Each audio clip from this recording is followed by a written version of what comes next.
Hello everyone, कैसे हैं आप सभी लोग। होप सो आप लोग बहुत बढ़िया होंगे। स्वागत है आप सभी स्टूडेंट्स का ज्ञान सागर क्लासेस में।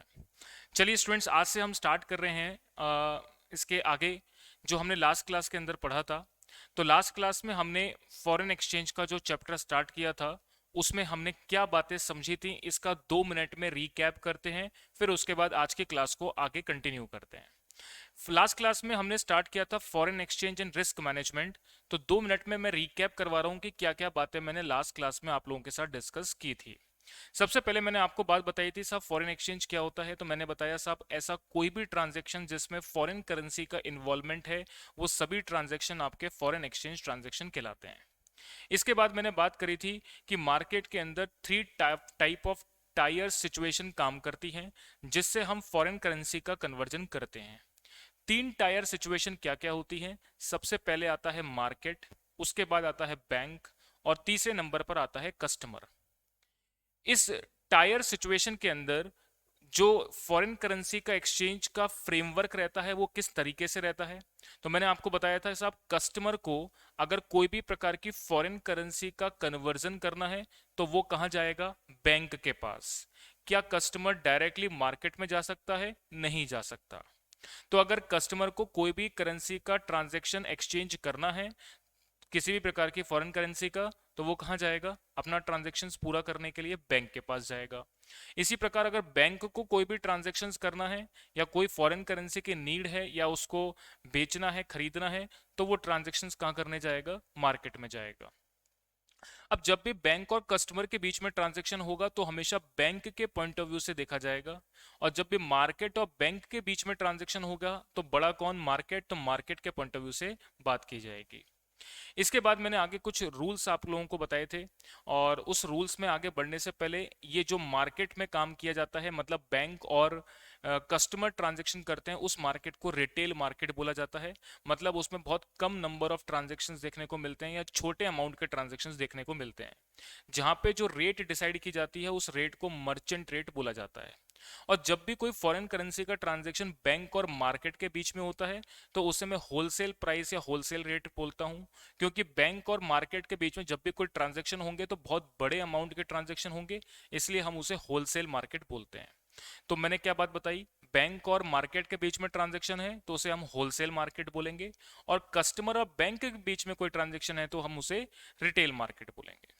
इसके बाद मैंने बात करी थी आपके सामने कि बिड रेट, आस्क रेट और मार्जिन स्प्रेड क्या होता है।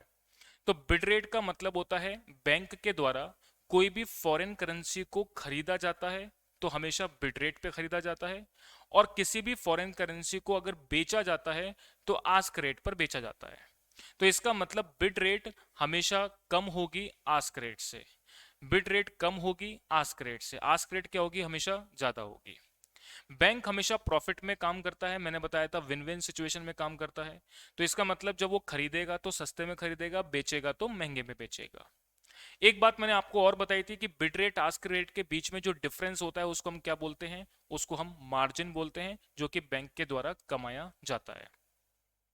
इसके बाद एक्सचेंज रेट में मैंने आपको वन वे कोटेशन भी बताई थी और टू वे कोटेशन भी बताई थी। वन वे कोटेशन का मतलब जब भी कोई करेंसी को इस तरीके से लिखा जाता है कि $1 बराबर है 50 रुपीज 50 पैसा, इसका मतलब ये होता है कि डॉलर को खरीदने की रेट रुपए में है, ये डॉलर को खरीदने की रेट भी यही है और डॉलर को बेचने की रेट भी ये है। तो ये क्या कहलाती है? One way quotation. To way quotation का मतलब यह है कि जैसे मैंने लिखा $1 को खरीदने की रेट तो है 50 रुपए 50 पैसे, और इसको बेचने की जो रेट है वो 50 रुपीज 70 पैसा। तो अगर इस बेस करेंसी को, ये बेस करेंसी मैंने आपको बताई, ये प्राइस करेंसी बताई, इसको मैंने फॉरेन करेंसी नाम दिया, इसको मैंने होम करेंसी नाम दिया। तो जब भी डॉलर को खरीदा या बेचा जाएगा टू वे कोट में, तो बैंक खरीदेगा डॉलर को किस पर? सस्ती रेट पर, मतलब बिड रेट पर, तो इसको मैंने बिड रेट बोला। और बेचेगा तो महंगी रेट पर बेचेगा, तो इसको मैंने आस्क रेट बोला। बात समझ में आ रही है? तो ये वन वे कोटेशन हो गई और ये टू वे कोटेशन हो गई। तो वन वे कोटेशन के अंदर खरीदने की रेट और बेचने की रेट सेम रहेगी, और जब आपकी टू वे कोटेशन गिवन होती है तो खरीदने की रेट अलग होगी, बेचने की रेट अलग होगी। यहां तक की बात आपको मेरी समझ में आ गई थी। इसके बाद मैंने गोल्डन रूल आपको लिखवाया था कि गोल्डन रूल क्या है, उस बात को बड़े ध्यान से समझना है। देखिए गोल्डन रूल मैंने आपको बताया कि हमेशा जब भी फॉरेन करेंसी के ट्रांजैक्शंस का कन्वर्जन किया जाता है तब हमेशा बैंक के पॉइंट ऑफ व्यू से बात की जाती है कि बैंक जो है बेस करेंसी को क्या कर रहा है। देखो मैं बात कर रहा हूं जनरल तौर पे कस्टमर और बैंक के बीच में बात कर रहा हूं, लेकिन जब बैंक और मार्केट के बीच में बात करेंगे तो बड़ा आदमी कौन हो गया, मार्केट, तो मार्केट के लिए बात की जाएगी, है ना। तो आपको जनरल तौर पे जब भी मैं क्वेश्चन में बात करूंगा तो हमेशा आपको बैंक और कस्टमर के बीच में बात को समझना है, ठीक है। चलिए देखेंगे अब। देखिए मैंने बोला साहब डॉलर को खरीदने की रेट ये है, बेचने की रेट ये है, तो इसको मैंने क्या बोला, बेस करेंसी। अब आपको गोल्डन रूल क्या ध्यान रखना है उस बात को समझना। गोल्डन रूल ये है कि बैंक के पॉइंट ऑफ व्यू से हमेशा बात की जाएगी।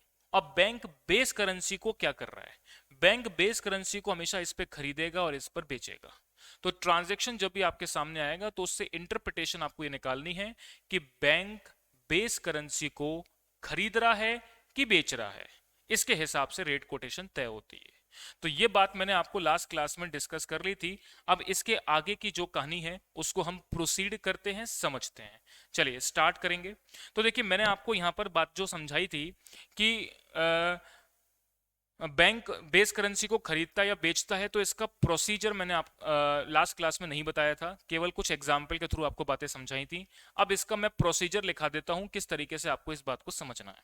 चलिए मेरे साथ अब आप लोग आगे की कहानी को लिखेंगे। तो आप लोग लिखेंगे how to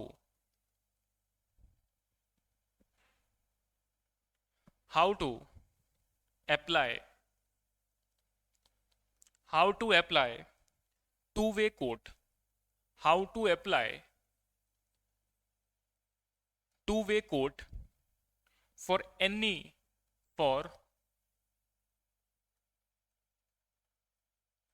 any foreign currency transaction, any foreign currency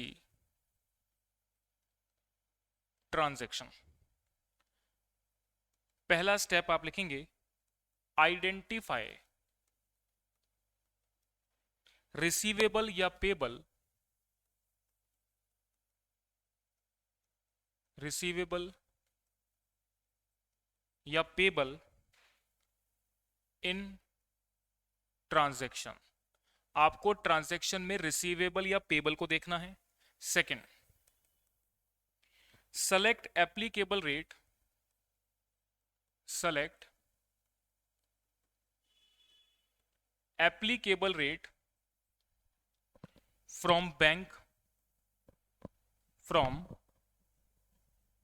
select applicable rate from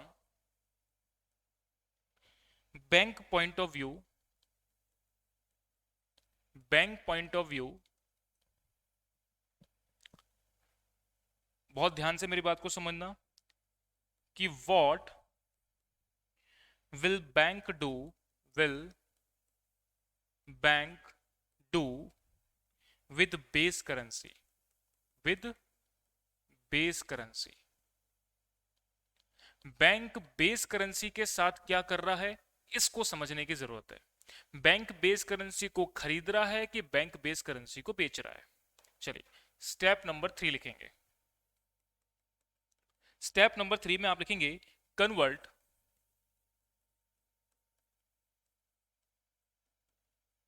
foreign currency, convert foreign currency transaction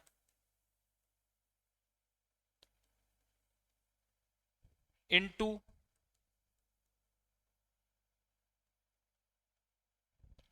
another currency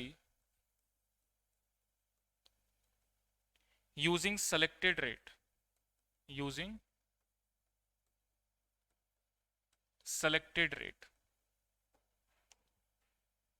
चलिए इस बात को आप नोट कर लेंगे। अब मैं आपको कुछ एग्जाम्पल के थ्रू ये सारी बातों को समझाता हूं। देखिएगा पहले तो मैंने क्या बात आपके सामने लिखी है, प्रोसीजर को दोबारा से रिपीट कर लेते हैं। क्या बात मैंने बताई, how to apply two way quote for any foreign currency transaction. तो टू वे कोटेशन जब आपको दे रखी है तो किस तरीके से आपको समझना है उस कोटेशन को, इसके बारे में मैं बात कर रहा हूं। तो पहले मैंने बात करी कि आइडेंटिफाई करो कि रिसीवेबल का ट्रांजैक्शन है कि पेबल का ट्रांजैक्शन है। रिसीवेबल या पेबल ट्रांजैक्शन को पता करने के बाद सेलेक्ट करना है applicable rate from bank point of view से आपको पता करना है कि what will bank do with the base currency. Bank जो है वो बेस करेंसी को खरीद रहा है कि बेच रहा है, ये बात आपको पता करनी है। इसके बाद मैंने बोला कन्वर्ट करना है फॉरेन करेंसी ट्रांजैक्शन को into another currency using the selected rate. फिर उसके बाद आपको जो है उस करेंसी का जो है वो कन्वर्जन करना है। कैसे, एक एग्जांपल के थ्रू मैं आपको बात बताता हूं। चलिए, अब यहां तक की बात नोट करने के बाद अब नेक्स्ट मैं आपको एक एग्जांपल लिखा रहा हूं, उसको आप देखेंगे। एग्जाम्पल नंबर 1 लिखेंगे। मिस्टर ए, हालांकि मैंने कल भी लिखवाए थे लेकिन एक एग्जाम्पल और कर लेते हैं। Mister A sold goods to mister B of USA for $10,000। $10,000 के गुड्स सेल करे हैं और $1 की कीमत चल रही है, सपोज मैंने बोला 50 रुपीज 70 पैसा एंड 50 रुपीज 90 पैसा। ये आपको बिड रेट और आस्क रेट गिवन है। आपको निकालना क्या है? निकालना आपको एप्लीकेबल रेट है कि जब भी ट्रांजैक्शन किया जाएगा तो एप्लीकेबल रेट कौन सी काम में लेनी है।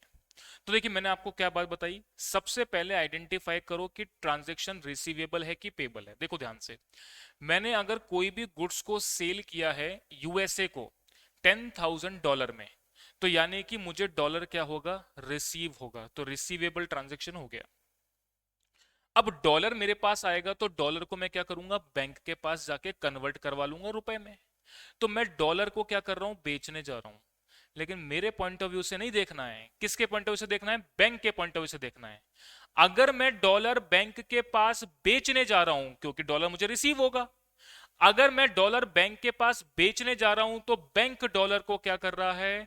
बैंक डॉलर को खरीद रहा है। और बैंक अगर डॉलर को खरीद रहा है तो बैंक के पॉइंट ऑफ व्यू से बात करनी है कि बेस करेंसी को खरीदा जा रहा है कि बेचा जा रहा है। तो मैं तो बेच रहा हूं पर बैंक क्या कर रहा है? खरीद रहा है। खरीद रहा है तो बैंक हमेशा सस्ते में खरीदता है, मतलब कौन सी रेट एप्लीकेबल हो जाएगी? बिड रेट एप्लीकेबल हो जाएगी। तो यहां पर जो रेट काम में ली जाएगी वो ली जाएगी 50 रुपीज 70 पैसा। ये आपका आंसर है। ये बात आपको समझ में आनी चाहिए। मतलब डॉलर का कन्वर्जन अगर किया जाएगा तो इस पर्टिकुलर रेट पर किया जाएगा। तो आपको ये बात मेरी बहुत अच्छे से समझ में आ गई होगी। अब मैं इसके बाद नेक्स्ट टॉपिक से आगे बढ़ूंगा। चलिए, यहां तक की बात को नोट कर लेंगे।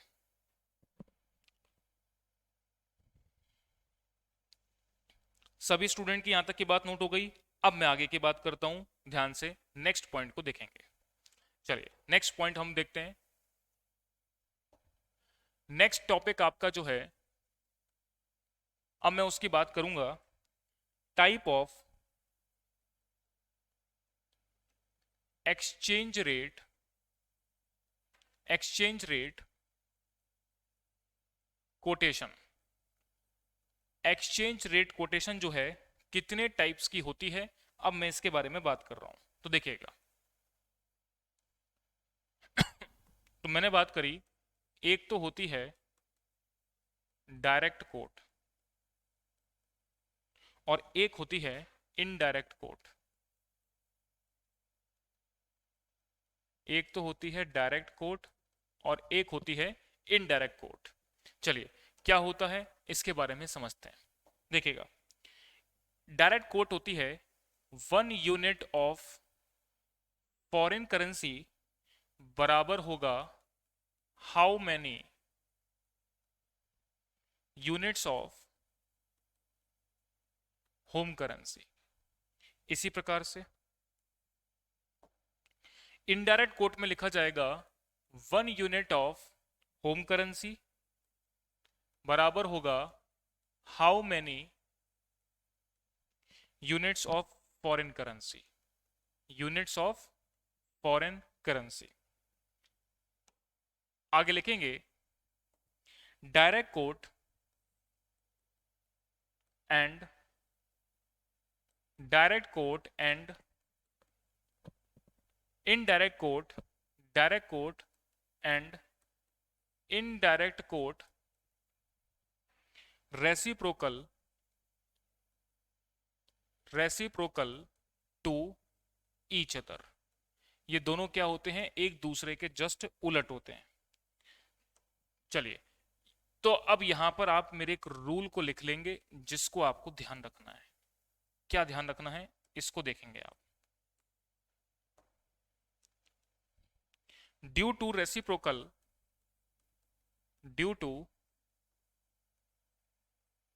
Reciprocal of exchange rate of exchange rate bid rate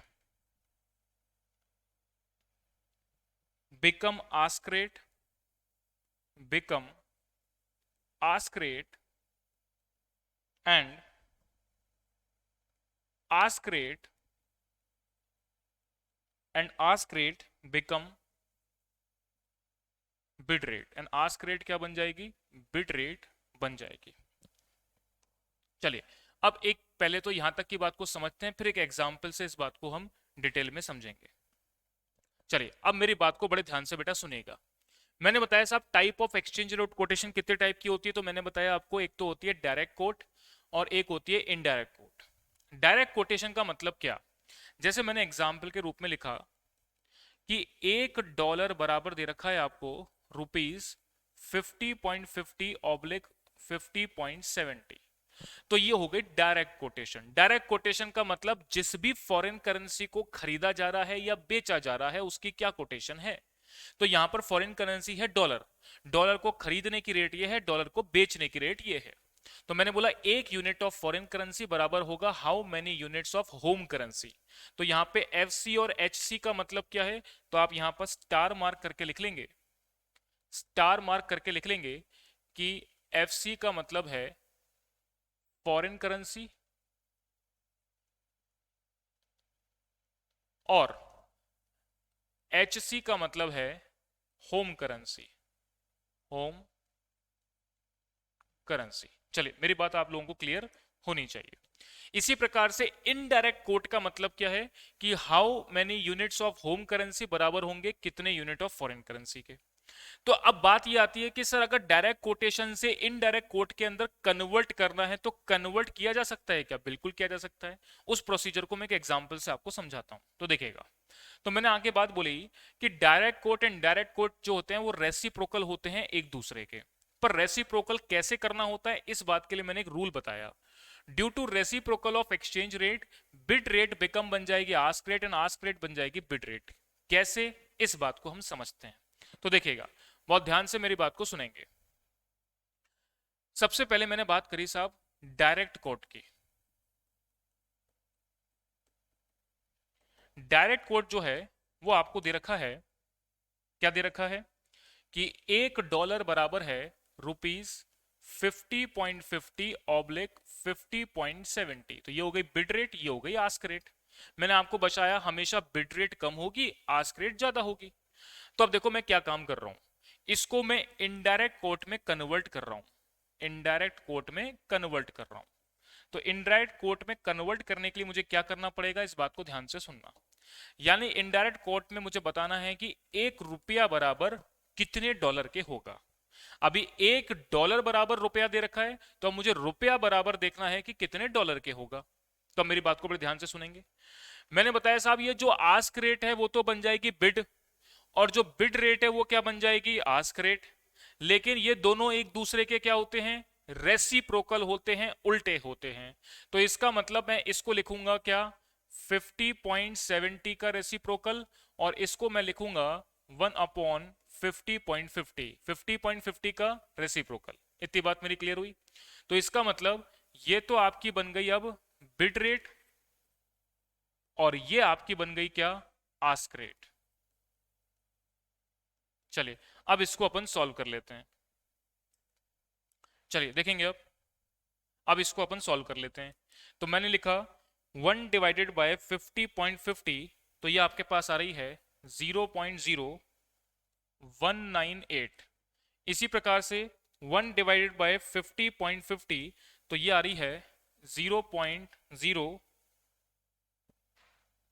एक मिनट, 1 डिवाइडेड बाय 50.70, तो ये आ रही है, एक मिनट, 0.019 723 और 1 डिवाइड बाय 50.50 अगर मैं करता हूं तो ये आ रही है 0.019801।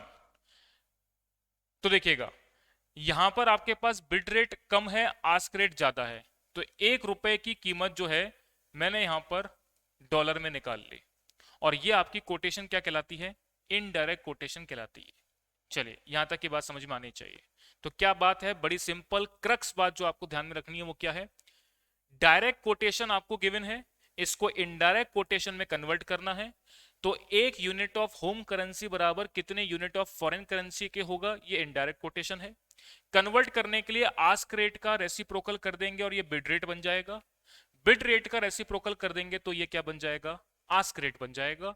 ये बात आपको मेरी अच्छे से क्लियर होनी चाहिए। चलिए यहां तक की बात को आप नोट कर लेंगे।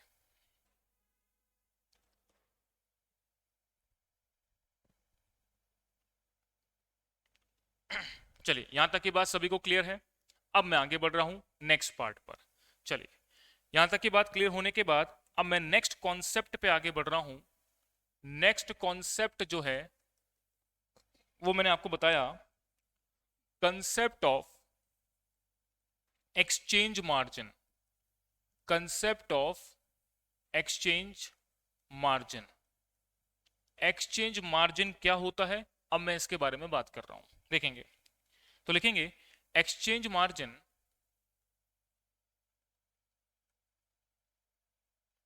exchange margin is amount or percentage charged by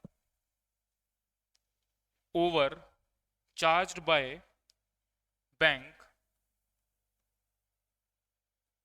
over interbank rate over interbank rate from customer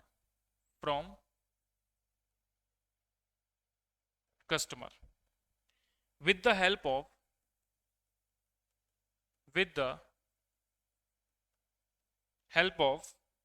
exchange margin with the help of exchange margin we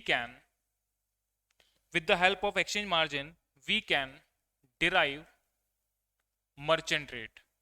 इसके थ्रू हम क्या निकाल सकते हैं? मर्चेंट रेट निकाल सकते हैं।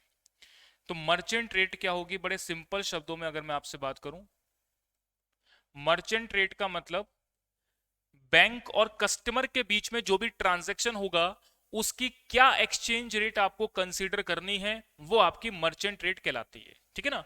मतलब बैंक और कस्टमर के बीच में जो ट्रांजैक्शन होगा फॉरेन करेंसी को होम करेंसी में कन्वर्ट करने का, उस प्रोसीजर के अंदर आपको ये मर्चेंट रेट कैसे काम में आएगी इसके बारे में बात कर रहा हूं। तो इंटर बैंक रेट जो भी बैंक कोट करता है उसमें या तो प्लस करेंगे या माइनस करेंगे क्या? Exchange margin. तो यहां पर मैंने क्या बात बताई आपको, इस बात को आपको ध्यान रखना है। अब मैं एग्जाम्पल से आपको बातें अभी समझाऊंगा, तो पहले केवल इतनी बात को नोट कर लेंगे।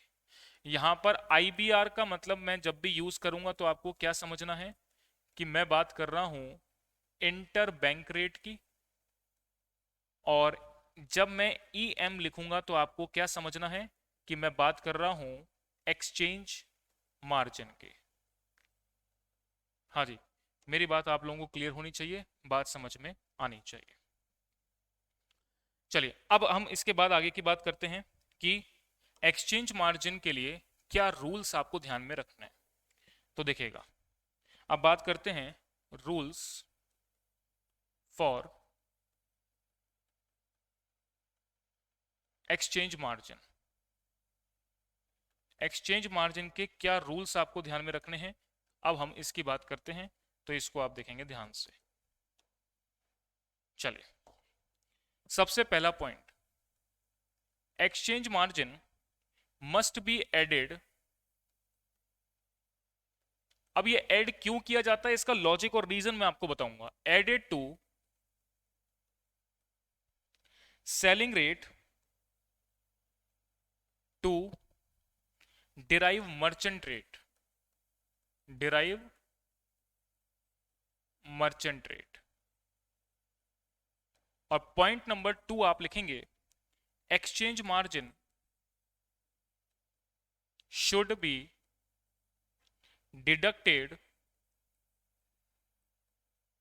डिडक्टेड फ्रॉम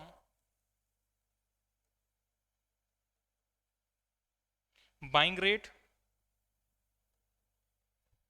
टू डिराइव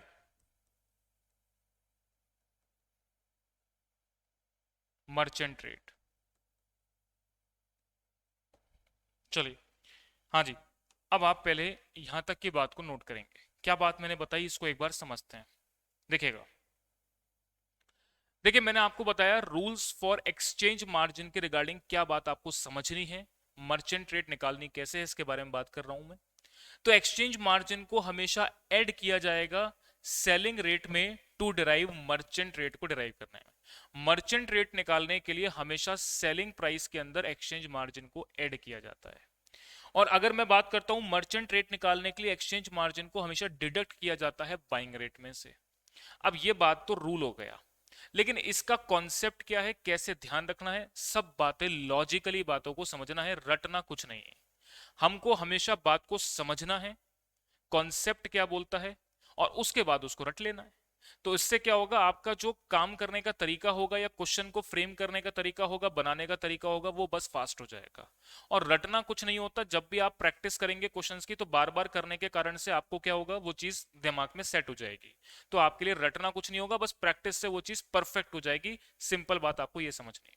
चलिए, अब मैं बात करता हूं यहां पर कि एक एग्जाम्पल से सर ये बात समझाइए, आपने अभी क्या बात बोली है। तो चलिए हम एक एग्जाम्पल देखते हैं। देखिएगा, देखिए मैंने एक एग्जाम्पल आपके सामने रखा कि mister A wants to buy $10,000। $10,000 वो बाय करना चाहते हैं, और इंटर बैंक रेट जो आपको गिवन है वो गिवन है $1 की 48 रुपीज 35 पैसा और 42। एक्सचेंज मार्जिन आपको गिवन है 0.10%, और कैलकुलेट करवाना चाह रहा है वो आपसे मर्चेंट रेट। मर्चेंट रेट आपको निकाल करके बतानी है। मर्चेंट रेट का मतलब जिस रेट पर ट्रांजैक्शन किया जाएगा वो रेट आपको निकाल करके बतानी है। चलिए सुनेंगे अब ध्यान से मेरी बात को, मैं क्या बात बोल रहा हूं। देखिएगा, सॉल्यूशन। देखिए मैंने बोला mister A wants to buy $10,000। Mister A को $10,000 बाय करना है।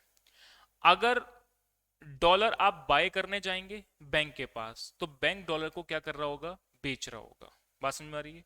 आप बैंक के पास डॉलर बाय करने जा रहे हैं, क्या लिखा है, mister A wants to buy $10,000। अगर आप बैंक के पास डॉलर बाय करने जा रहे हैं तो बैंक क्या कर रहा है, बैंक डॉलर को बेच रहा है। तो यहां पर कोटेशन में बेस करेंसी क्या है, आपके पास डॉलर है। तो बेस करेंसी को अगर बेचा जाएगा तो किस पर बेचा जाएगा, आस्क रेट पर बेचा जाएगा। इतनी बात सिंपल समझ में आई। सबसे पहले तो यहां पर जो कोटेशन गिवन है वो बेटा इनकम्प्लीट फैशन में गिवन है, तो इसको आपको अच्छे फैशन के अंदर बनाना है। मतलब 48 रुपीज 35 पैसा ये तो बिड रेट हो गई। आस्क रेट क्या है, तो सबसे पहले तो एक्सचेंज रेट कोटेशन की बात करते हैं। एक्सचेंज रेट कोटेशन है क्या, एक्सचेंज रेट कोटेशन है क्या, सबसे पहले इसकी बात करते हैं। देखिएगा, तो मैंने यहां पर लिखा एक्सचेंज रेट कोटेशन आपको दे रखी है कि $1 बराबर है 48 रुपीज 35 पैसा और 48 रुपीज 42 पैसा। ये आपको गिवन है, ये एक्सचेंज रेट कोटेशन आपको गिवन है। अब यहां पर कौन सी एप्लीकेबल रेट आपको काम में लेनी है, तो अब आप इसके बाद एप्लीकेबल रेट बताओ मुझे। तो आप बोलेंगे सर हम डॉलर को तो बेचने जा रहे हैं, सॉरी हम डॉलर को खरीदने जा रहे हैं। मिस्टर ए क्या चाहते हैं, डॉलर को खरीदना चाहते हैं। अगर मैं डॉलर खरीदना चाह रहा हूं तो बैंक डॉलर को क्या कर रहा है, बैंक डॉलर को बेच रहा है। और अगर बैंक बेस करेंसी को बेचता है तो मैं क्या काम में लूंगा, आस्क रेट काम में लूंगा। तो यहां पर एप्लीकेबल रेट क्या हो जाएगी, आस्क रेट एप्लीकेबल हो जाएगी। चलिए, अब एप्लीकेबल रेट मैं लिख रहा हूं यहां पर, समझना $1 बराबर आस्क रेट हो गई 48 रुपीज 42 पैसा। ये आपकी एप्लीकेबल रेट होगी। चलिए अब बात को सुनना। आप डॉलर को खरीदने गए, बहुत ध्यान से सुनना कॉन्सेप्ट क्या बता रहा हूं। डॉलर खरीदने गए, बैंक डॉलर को बेच रहा है। बैंक डॉलर को बेचेगा, डॉलर आपको देगा तो आपसे रुपया लेगा, और $1 के बदले में 48 रुपए 42 पैसे आपसे लेगा।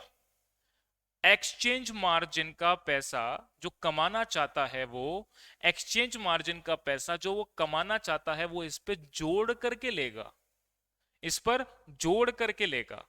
तो देखिए मैंने क्या बात बोली, मैंने ये बात बोली कि आपको जो भी मर्चेंट रेट निकालनी है ना बेटा, मर्चेंट रेट निकालनी है ना, वो कैसे निकालोगे, वो कैसे निकालेंगे। तो मैंने बोला साहब $1 की कीमत है 48 रुपीज 42 पैसा, और इस पर अगर मैं एक्सचेंज मार्जिन को जो कि 0.10% आपको दे रखा है, इसको अगर मैं जोड़ देता हूं, तो देखिए मैं कैसे जोड़ूंगा। 48.42 पर 0.10% मैंने निकाला तो ये आया 0.04842। इसको मैंने जोड़ दिया तो ये आपके पास आ जाएगा 48.42। तो ये आपके पास आ गया 48.46842। ये आपकी जो है मर्चेंट रेट निकल करके आ जाएगी। तो अब मेरी बात को बड़े ध्यान से बेटा दोबारा समझना, ये एक्सचेंज मार्जिन का ट्रीटमेंट क्या समझाया, बहुत अच्छे से बात क्लियर होनी चाहिए। देखिएगा मैंने सबसे पहले तो रूल क्या बताया, रूल तो चलो एक बार अपन बाद में पढ़ेंगे, पहले तो कॉन्सेप्ट को देखते हैं। देखिएगा मिस्टर ए $10,000 बाय करना चाहते हैं, मुझे सपोज कोई इंपोर्ट किया हुआ है, मुझे उसको पेमेंट करना है डॉलर में। डॉलर मेरे पास है नहीं, मेरे पास क्या है, रुपया है, तो मैं रुपया दे करके डॉलर लेकर के आऊंगा। अब मुझे डॉलर खरीदना है तो बैंक डॉलर को क्या कर रहा है, बेच रहा है। बैंक अगर डॉलर को बेच रहा है तो कौन सी रेट लगेगी, आस्क रेट लगेगी। तो मैंने यहां पर बात करी साहब, बैंक डॉलर को बेच रहा है तो कौन सी रेट लगेगी, आस्क रेट लगेगी। तो आस्क रेट लगेगी, ये बात आपको क्लियर हो गई। अब बात करते हैं आगे की। बैंक डॉलर को बेचेगा और आपके बदले में क्या लेगा, रुपया लेगा, क्योंकि आप डॉलर खरीद रहे हो। मैं क्या कर रहा हूं, डॉलर खरीद रहा हूं, तो बैंक डॉलर क्या कर रहा है, बेच रहा है। बैंक सोच के देखो, आप $1 आपको देगा तो बदले में रुपया लेगा। जब भी वो आपसे रुपया लेगा तो अपना मार्जिन मनी जोड़ करके एक्स्ट्रा रुपया लेगा। तो बैंक क्या बोलेगा, देखो भाई साहब एक्सचेंज कोटेशन पर तो ये कोटेशन चल रही है, $1 मैं आपको इस रुपए पर बेचूंगा, लेकिन मैं एक्सचेंज मार्जिन भी मांगता हूं। कितना मांगता हूं, 0.10%। तो इस पर मैं जोड़ करके मांगता हूं। तो आप जब भी डॉलर खरीदने जाओगे ना, तो बैंक इस पर अगर एक्सचेंज मार्जिन जोड़ करके ले रहा है, तो वो बोलेगा साहब इतना पैसा दोगे तब मैं $1 दूंगा आपको, तब मैं आपको $1 दूंगा। बात समझ में आ गई।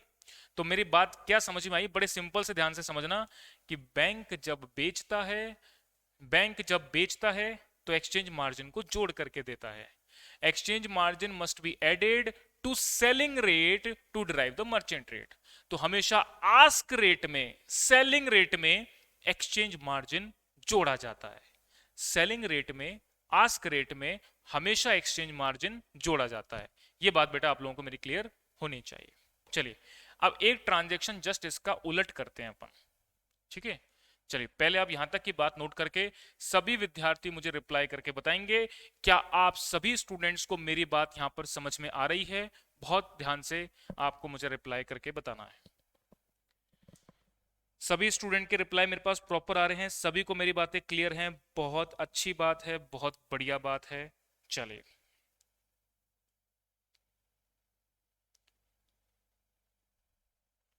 हाँ जी, अब इसके बाद बात करते हैं नेक्स्ट। नेक्स्ट एक एग्जाम्पल और हम लोग देखते हैं। देखिएगा नेक्स्ट एक एग्जाम्पल मैं और आप लोगों को करवा रहा हूं, आपके कॉन्फिडेंस लेवल को बिल्टअप करने के लिए। ध्यान से आप लोग देखेंगे एक और नेक्स्ट एग्जाम्पल। देखिएगा, देखिए मैंने बात करी साहब मिस्टर ए एक्सपोर्ट करते हैं, अब की बार एक्सपोर्ट गुड्स वर्थ 40,000 जापानी येन। जापान की करेंसी क्या है, येन।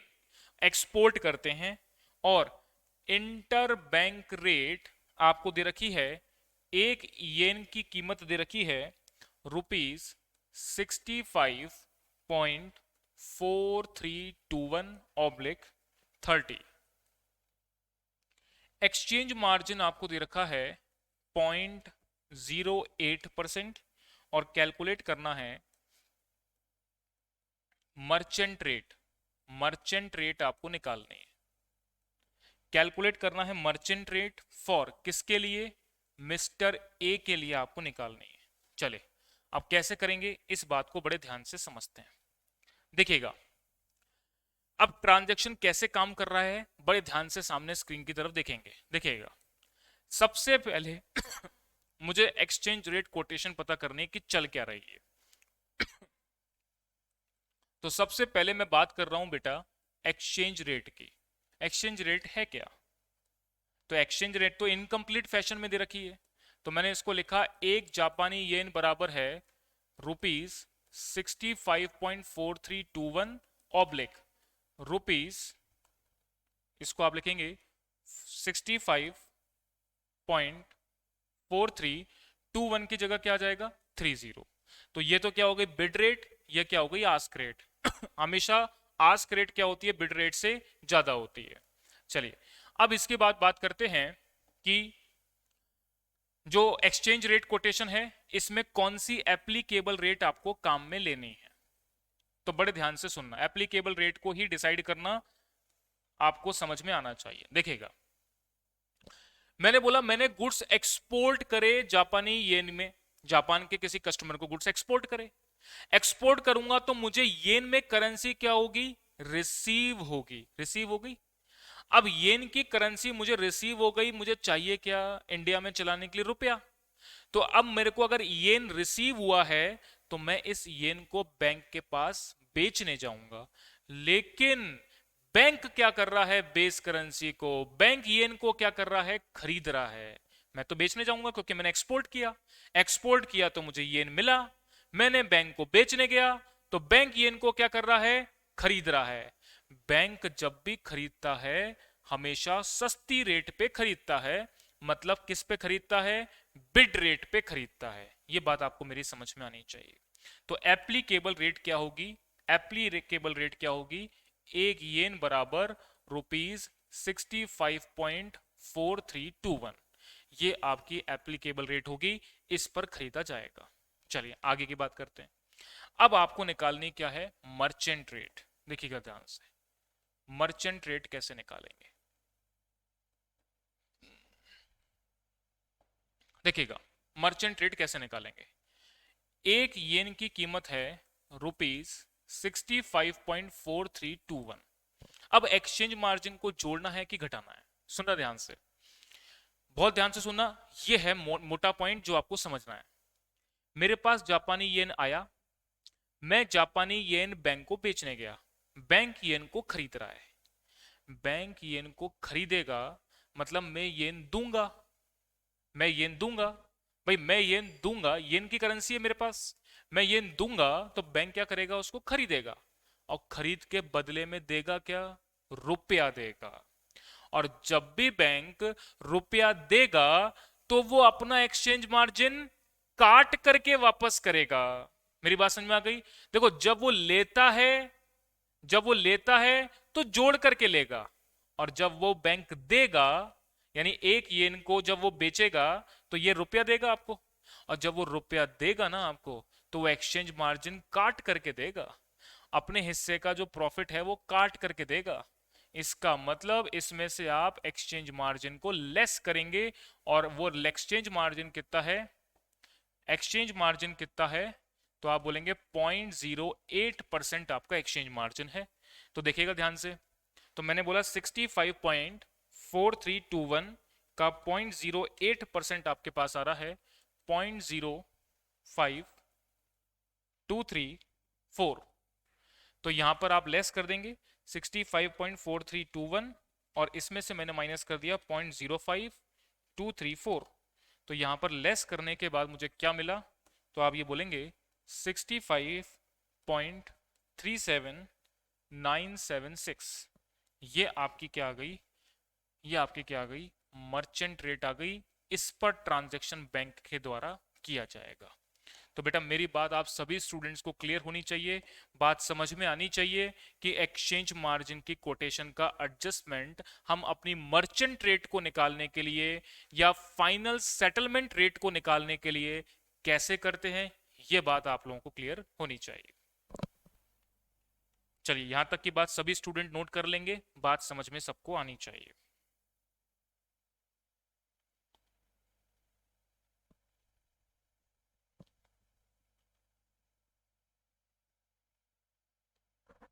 चलिए यहां तक की बात सभी को क्लियर।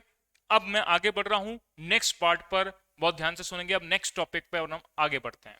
देखिएगा नेक्स्ट हमारा जो कॉन्सेप्ट हम पढ़ने वाले हैं वो नेक्स्ट कॉन्सेप्ट क्या है उसको देखेंगे। अब नेक्स्ट कॉन्सेप्ट है आपका spot rate and forward rate क्या होती है।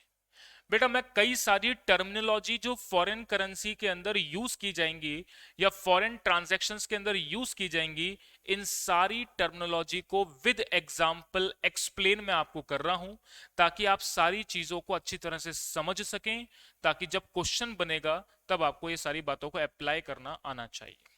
चलिए देखेंगे अब स्पॉट रेट के बारे में बात करते हैं और एक हम बात करते हैं फॉरवर्ड रेट के बारे में। Spot rate and forward rate क्या होती है, अब इसके बारे में अपन समझते हैं। देखिएगा सबसे पहले मैं बात कर रहा हूं स्पॉट रेट की। सबसे पहले मैं बात कर रहा हूं spot rate is exchange rate. Spot rate एक वो एक्सचेंज रेट है एट विच, जिस पर करेंसी कैन बाय और सेल नाउ, अभी खरीदी या बेची जा सकती है, वो आपकी स्पॉट रेट कहलाती है। Forward rate, forward rate is exchange rate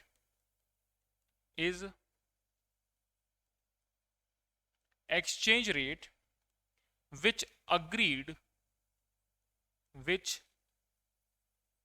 agreed today but settlement take place in future। लेकिन उसका सेटलमेंट कब होगा, फ्यूचर डेट पर होगा। नेक्स्ट पॉइंट लिखेंगे आप forward rate can be derived forward rate can be derived with the help of spot rate। ये spot rate की हेल्प से निकाली जाएगी। चलिए क्या बात करी है, पहले इस बात को नोट करें फिर आगे की बात मैं करूंगा। देखिएगा मैंने देखिए आपके सामने बेटा एक कॉन्सेप्ट लिखा है स्पॉट रेट और फॉरवर्ड रेट का। स्पॉट रेट क्या होती है, आज की करंट डेट पर अगर कोई भी फॉरेन करेंसी को खरीदा जाता है या बेचा जाता है तो कौन सी रेट एप्लीकेबल है, ये हो गई स्पॉट रेट। फॉरवर्ड रेट क्या होती है, आज से आने वाले समय में कोई भी टाइम पीरियड हो सकता है, 1 महीने के बाद, 2 महीने के बाद, 3 महीने के बाद, अगर करेंसी को बेचा जाएगा या खरीदा जाएगा तो कौन सी रेट पर ट्रांजैक्शन किया जाएगा, वो आपकी फॉरवर्ड रेट कहलाती है। तो बहुत ही सिंपल बात समझ में आ गई, नाम से समझ में आ रहा है। आज जिसका ट्रांजैक्शन करना है वो स्पॉट रेट, आने वाले समय में जिस करेंसी का ट्रांजैक्शन जिस रेट पे किया जाएगा वो फॉरवर्ड रेट होगी। तो मैंने बात बताई स्पॉट रेट एक वो एक्सचेंज रेट है जिस पर करेंसी को खरीदा या बेचा जाता है। फॉरवर्ड रेट एक वो एक्सचेंज रेट है जिसपे सेटलमेंट, जिसको अग्रीड तो आज किया जाता है बट सेटलमेंट फ्यूचर पे किया जाता है। फॉरवर्ड रेट, अच्छा आज से 2 महीने के बाद आपके मन में सवाल आएगा, आज से 2 महीने के बाद, 3 महीने के बाद सर क्या एक्सचेंज रेट चल रही होगी, आज कैसे पता चलेगा। तो बेटा एक एक्सपेक्टेशन होती है या एक एग्रीमेंट बनाया जाता है कि कोई भी ट्रांजैक्शन अगर फ्यूचर में करना है तो एक पर्टिकुलर रेट पे किया जाएगा। तो ऐसे केस में फॉरवर्ड रेट को कैलकुलेट तो आज किया जाता है कहने का मतलब अग्रीड आज किया जाता है, बट सेटलमेंट उसका फ्यूचर डेट पे किया जाता है। अब बात आपको ये बोलेंगे सर फॉरवर्ड रेट का कॉन्सेप्ट समझ में नहीं आया। मैं आपको एक छोटी सी बात समझाता हूँ, बड़े ध्यान से सुनना ये बात मैं क्यों बोल रहा हूँ। देखिए जनरली क्या होता है, जैसे मान लो आज $10,000 का मैंने कोई सामान मैंने एक्सपोर्ट किया। ध्यान से सुनना मैं क्या बात बोल रहा हूँ। $10,000 का कोई सामान मैंने एक्सपोर्ट किया। अब जो कस्टमर मुझे डॉलर देगा वो आज नहीं दे रहा, वो मुझसे बोलता है साहब 4 महीने के बाद डॉलर आपको मैं दूंगा। आज मान लो $1 की कीमत चल रही है 80 रुपए, तो मैं समझता हूं साहब 10,000 को 80 से मल्टीप्लाई करूंगा, तो अगर आज मुझे डॉलर मिल जाता तो मुझे 8 लाख रुपए मिल जाते। लेकिन मुझे वो डॉलर कब मिलेंगे? आज से 4 महीने के बाद मिलेंगे। मेरे दिमाग में डर क्या चल रहा है, यार अगर डॉलर की कीमत 80 रुपए से घट करके 70 रुपए रह गई तो मेरे को तो 7 लाख रुपए मिल पाएंगे। बट डॉलर आएगा, कन्वर्ट कराऊंगा 70 रुपए पर, तो मुझे 7 लाख रुपए मिले, तो मेरा 1 लाख रुपए का नुकसान हो गया। अब मैं क्या करूं? हालांकि आगे जाकर के करेंसी की रेट बढ़ भी सकती है, घट भी सकती है, पर डर तो है ना मन में। डर किस बात का है? कि अगर डॉलर की कीमत घट गई तो मेरा नुकसान हो जाएगा। अब इस नुकसान से बचने के लिए क्या करूं मैं? तो मैं जाता हूं बैंक के पास। मैं बैंक से बोलता हूं बैंक देखो ऐसी सिचुएशन है मेरी, तो मुझे क्या करना चाहिए बताओ। तो बैंक बोलता है देखो एक फॉरवर्ड रेट नाम की चीज होती है। फॉरवर्ड रेट नाम की चीज क्या होती है ये समझाओ एक बार आप मुझे। तो बैंक समझाता है कि देखो फ्यूचर में क्या रेट रहेगी ये तो ना आपको पता ना मुझे पता। हम एक काम करते हैं, आज एक पर्टिकुलर फॉरवर्ड रेट को अज्यूम कर लेते हैं कि आज से 4 महीने के बाद ये पर्टिकुलर रेट रहेगी। मैंने बोला कि साहब आप एक काम करो, ये फॉरवर्ड रेट को आज अग्री कर दो ताकि मेरे दिमाग में डर खत्म हो जाए। तो मैंने क्या बोला कि 80 रुपए आज की रेट चल रही है। बैंक ने बोला साहब कल को फ्यूचर में जाकर के 4 महीने के बाद है ना ये रेट मेरे हिसाब से, बैंक बोलता है मेरे हिसाब से 75 रुपए रह जाएगी। तो अब मेरा डर ये है कि यार 70 रुपए हो गई तो नुकसान है, तो यार अपन 75 रुपए पे कॉन्ट्रैक्ट बना लेते हैं। तो मैंने क्या करा, बैंक से एक फॉरवर्ड कॉन्ट्रैक्ट, फॉरवर्ड रेट जो उसने मुझे दी उसमें मैंने कॉन्ट्रैक्ट बना लिया। मैंने क्या बोला कि आज से 4 महीने के बाद अगर मैं आपके पास डॉलर लेकर के आता हूं तो आप मुझे 75 रुपए दे देना। कॉन्ट्रैक्ट बन गया। अब फ्यूचर में चाहे कोई भी फॉरवर्ड रेट रहे, चाहे फ्यूचर में कोई भी रेट जाए, बैंक के साथ मुझे ट्रांजेक्शन किस रुपए पे मिलेगा? 75 रुपए में मिलेगा। यानी मुझे $1 के बदले 75 रुपए मिल जाएंगे। तो मैं निश्चिंत हो गया कि साहब कोई भी रेट रहेगी मुझे इस बात से मतलब नहीं है, बैंक मुझे जो है एक 75 रुपए $1 के बदले में दे देगा। तो मेरी बात समझ में आ रही है? आपने क्या करा, सिक्योर कर लिया अपना फ्यूचर। बात समझ में आ गई? तो अब मेरी बात को क्या ध्यान से सुनना है। फॉरवर्ड रेट क्या होती है? फॉरवर्ड रेट एक वो एक्सचेंज रेट होती है जिसका अग्रीमेंट तो आज किया जाता है, एग्रीड तो आज किया जाता है, 75 रुपए आज एग्रीड हो गई, लेकिन सेटलमेंट कब किया जाएगा? सेटलमेंट आपका एक पर्टिकुलर फ्यूचर डेट पर किया जाएगा। यानी उसका जो कन्वर्जन है, ट्रांजैक्शन है, वो एक फ्यूचर डेट पर होगा। मतलब डॉलर मुझे रिसीव होगा और डॉलर मैं पे कब करूंगा, कन्वर्ट कब करूंगा? एक फ्यूचर डेट पर रिसीव होगा, फ्यूचर डेट पे कन्वर्ट करूंगा। अब forward rate can be derived with the help of the spot rate. अब फॉरवर्ड रेट निकाली कैसे जाती है? अब सवाल ये पैदा होता है ना मन में। आप बैंक को बोलेंगे, बैंक बोलेगा कोई भी रेट आप दे देंगे, मैं कैसे मान लूं? तो बात यह है कि फॉरवर्ड रेट का डेरिवेशन कैसे किया, फॉरवर्ड रेट आपने निकाली कैसे, ये आपका सवाल होगा उससे। तो फॉरवर्ड रेट है ना स्पॉट रेट के बेस पर निकाली जाती है। इसको निकालने के अलग अलग मेथड्स हैं, अब मैं उसके बारे में बात करूंगा। तो अब हम बात करेंगे कि साहब फॉरवर्ड रेट को निकाला कैसे जाता है, उसको कैलकुलेट कैसे किया जाता है। चलिए अब आगे की बात समझते हैं, देखिएगा। तो आगे आप लिखेंगे calculation of forward rate. Forward rate का कैलकुलेशन कैसे करना है इस बात को हम समझते हैं, देखिएगा।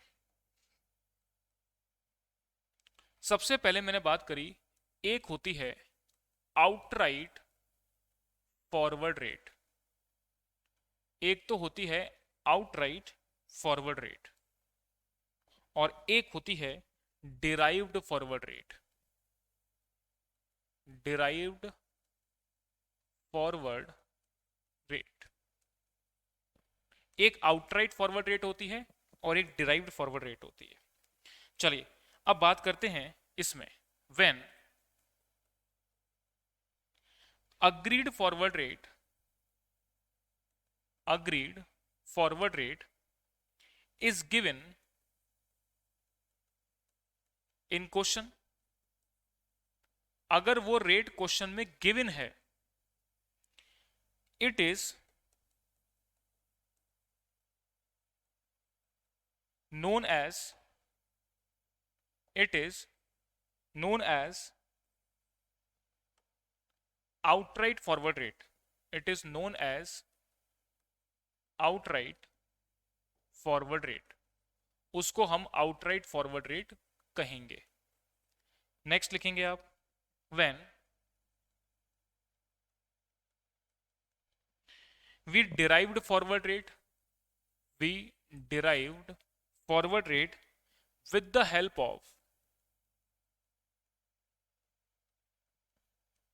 help of spot rate. It is known as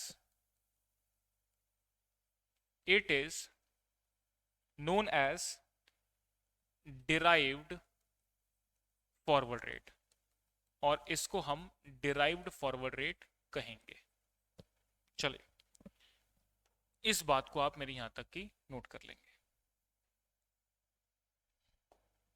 हाँ जी, चलिए देखिए मैंने क्या बात करी, बड़े ध्यान से सुनना। अगर फॉरवर्ड रेट की इंफॉर्मेशन क्वेश्चन में गिवन है तो उसे हम आउटराइट फॉरवर्ड रेट बोलेंगे। अगर सवाल में आउटराइट फॉरवर्ड रेट बोल करके बोला जा रहा है मतलब क्वेश्चन में गिवन है, इसका मतलब आपको निकालने की जरूरत नहीं है। और अगर डिराइव्ड फॉरवर्ड रेट बोल करके बोला जा रहा है तो वो तरीका बताएगा कैसे निकालना है। इसको निकालने के मैं बता दूं 3 मेथड होते हैं, अभी डिस्कस करेंगे आगे। तो when we derived forward rate with the help of spot rate, it is known as derived forward rate. तो जब आप स्पॉट रेट की हेल्प से फॉरवर्ड रेट की कैलकुलेशन बनाते हैं, निकालते हैं, तो उसे हम डिराइव्ड फॉरवर्ड रेट बोलते हैं। सिंपल बात। पर जिसका डेरिवेशन करना है, जिसको डिराइव करना है, वही तो डिराइव्ड फॉरवर्ड रेट कहलाएगी। तो फॉरवर्ड रेट का डेरिवेशन जब स्पॉट रेट के बेसिस पर किया जाता है तो उसे हम डिराइव्ड फॉरवर्ड रेट बोलते हैं। अब बात आती है सर इसको कैलकुलेट किया कैसे जाता है, वो बताएं आप। बिल्कुल बताते हैं। तो इसमें अब आप 3 तरीके के मेथड में आपको बताता हूं जिसके थ्रू आप ये फॉरवर्ड रेट को कैलकुलेट करेंगे। चलिए पहले यहां तक की बात नोट करके आप सभी स्टूडेंट मुझे रिप्लाई करके बताएं क्या आप लोगों को मेरी बात क्लियर है क्या। इसके बाद मैं आगे बढ़ता हूं।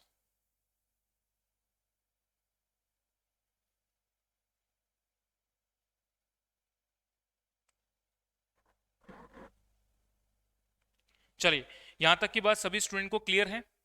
हाँ जी, अब एक बार आज की क्लास में मैं इतना ही रखता हूं। अब तीनों मेथड का डिस्कशन मैं आपकी नेक्स्ट सेपरेट क्लास में करूंगा, जिसके अंदर मैं आपको बताऊंगा कि ये डिराइव्ड फॉरवर्ड रेट का कैलकुलेशन किया कैसे जाता है। तो यहां पर 3 मेथड्स का कंप्लीट एक्सप्लेनेशन एक सेपरेट क्लास के अंदर समझेंगे। तो अब मैं मिलता हूं आपको नेक्स्ट क्लास में। होप सो आपको आज की क्लास समझ में आई होगी, बढ़िया लगी होगी। तो अगर आपको क्लास अच्छी लगी है तो आप मुझे जरूर से बताएं अपने कमेंट। कोई भी अगर आपको बात समझ में नहीं आई तो आप कमेंट सेक्शन में पूछ सकते हैं। अच्छा लगा तो लाइक कर सकते हैं और चैनल को सब्सक्राइब जरूर करेंगे। चलिए मिलते हैं नेक्स्ट क्लास में, तब तक के लिए धन्यवाद।